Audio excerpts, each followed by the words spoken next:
Sir আমি তো বাজি খেলে 2 লাখ টাকা কামাই করছি। স্যার চাইলে আপনি বাজি খেলতে পারেন, খেলে লাখ টাকা কামাই করতে পারেন। হাট, আমি হলো পুলিশ, আমি বাজি টাজি খেল না।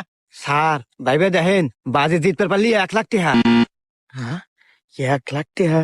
শালা চাকরি রে পাইলে 8,000 টাকা মাসে। আচ্ছা ক কি বাজি? স্যার কালকে এই জায়গাতে আমি আইসা আপনার গালে একটা চোয়ার মারমু।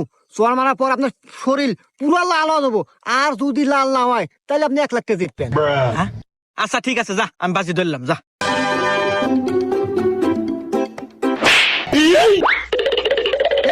আমার গাও নালা নাই, দে দে 1 লাখ টাকা দে দে। আমার লস হয়ে গেল, লস হয়ে গেল। আর কি হয়েছে কান দেখা? আরে স্যার ওহাতে তো বাজি ধরছি যে যদি পুলিশ অফিসারের গালে যদি চোয়ার মারে পারি তাহলে আমাকে 2 লাখ টাকা দিব। এখন মনে করেন যে 1 লাখ আপনার 1 লাখ আমার।